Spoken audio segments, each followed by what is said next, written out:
Buongiorno, io sono Vez e bentornati in questo nuovo video di Economia Pop. Oggi parleremo di monopolio e partiamo dalla definizione. Si parla di monopolio quando l'offerta di un determinato prodotto o servizio viene fatta da un solo soggetto.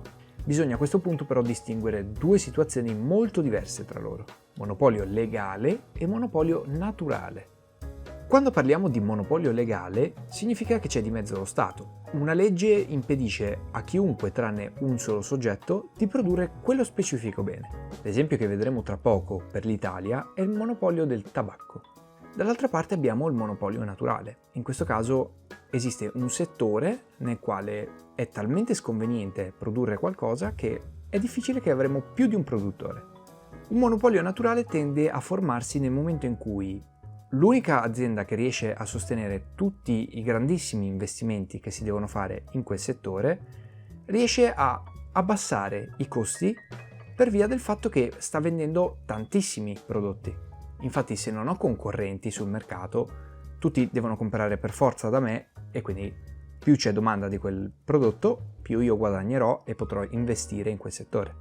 Dopo averli definiti, quindi ora parliamo di un esempio, quello del monopolio del tabacco, che abbiamo detto essere un monopolio legale. Ad essere più precisi, al posto di monopolio legale potremmo dire monopolio di Stato, perché lo Stato è l'unico che può produrre tabacco in Italia.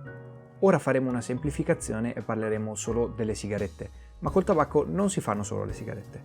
A questo punto quindi lo Stato produce sigarette e decide da solo quale sarà il costo di queste sigarette. Ma andiamoci a chiedere come mai lo Stato impedisce a chiunque altro di produrre tabacco? La risposta, in linea teorica, è che lo Stato vuole limitare la diffusione delle sigarette e quindi vuole limitare l'utilizzo di sostanze nocive. E a mio parere fa bene a limitarne l'uso e non proibirle direttamente. Questo perché proibire di solito porta al contrabbando, lo vediamo benissimo per le droghe. Ma al di là delle droghe abbiamo un esempio lampante anche negli Stati Uniti, quando ci fu il proibizionismo e il contrabbando dilagava sostanzialmente. Ma tornando al monopolio del tabacco, il prezzo delle sigarette è generalmente molto più alto del costo per produrle. E anche questa volta ci chiediamo come mai? E la risposta è molto semplice. In teoria lo Stato vuole disincentivare l'utilizzo, quindi mettendo un prezzo molto alto si assicura che la gente non fumi.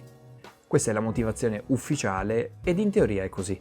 Nella stessa direzione va anche la campagna di sensibilizzazione che lo Stato ha messo in campo negli ultimi anni, per la quale sui pacchetti di sigarette ci sono mostrati gli effetti indesiderati sul lungo termine. A questo punto però parliamo della pratica, quindi cambiamo totalmente prospettiva. Finora abbiamo ricondotto l'esistenza di questo monopolio a un problema di salute. È ovvio però che ci sia tutto un mondo economico dietro da considerare. Come dicevamo prima, i prezzi delle sigarette non sono alti rispetto al prezzo di produzione, sono altissimi. Il margine di profitto, cioè quanto ricavano rispetto a quanto hanno speso per produrre quel bene, è enorme. Non solo, la cosa non trascurabile è il fatto che ci sia anche l'IVA su questi prodotti, nonostante siano monopolio dello Stato, quindi si fanno pagare 2 volte. Che lo Stato lucri sul tabacco è abbastanza evidente. Però a questo punto dobbiamo domandarci a quanto ammontano le entrate da questo settore. Ebbene, sono circa 14 miliardi di euro, che è una cifra abbastanza grossa. D'altro canto però dobbiamo metterla in paragone rispetto a tutte le altre entrate dello Stato. Ho fatto un video riguardo al bilancio dello Stato, quindi lo trovate qui in alto a destra. L'Italia come paese dalle sole tasse prende 500 miliardi di euro contro i 14 miliardi delle sigarette.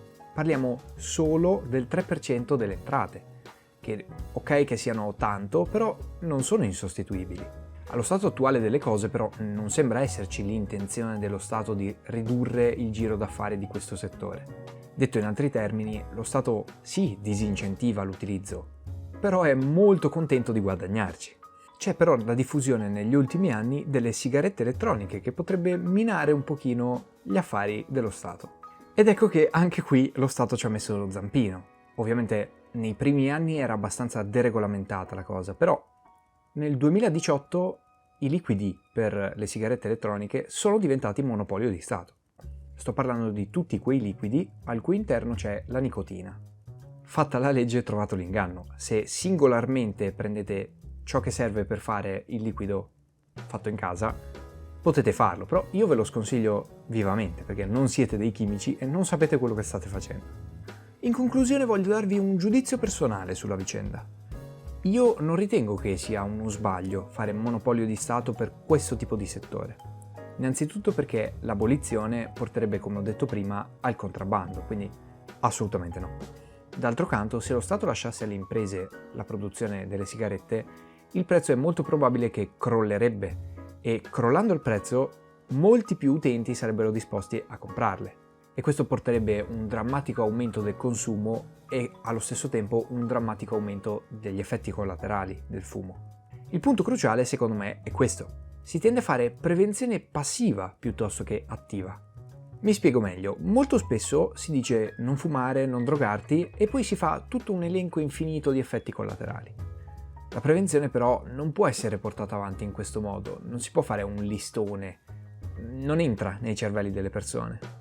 Dico solo questo, negli anni il marketing si sta sempre più affinando e diventa quasi psicologia. Far comprare un prodotto al consumatore, per chi sa far bene marketing, non è affatto difficile. Quindi per quale motivo non si applicano le stesse strategie per provare a far smettere di fumare le persone? Può essere che io mi sbagli, però il motivo che c'è sotto è che loro non lo vogliono veramente. E a questo punto, a mio personalissimo parere, se il tabacco è legale e porta a una dipendenza, qualsiasi altra sostanza che porti a una dipendenza deve essere monopolio di Stato, perché il contrabbando favorisce troppo le mafie nel nostro paese. Detto questo non mi voglio esporre particolarmente a riguardo, quindi se avete domande fatele nei commenti. Per questo video è tutto, io spero che non vi abbia irritato il mio ragionamento finale, vi invito a lasciare like se vi è piaciuto, commentare, condividere, iscrivervi, attivare la campanellina e un sacco di altre cose, ma soprattutto tra poco arriveranno dei riquadri, quindi cliccateci, sono dei video molto belli.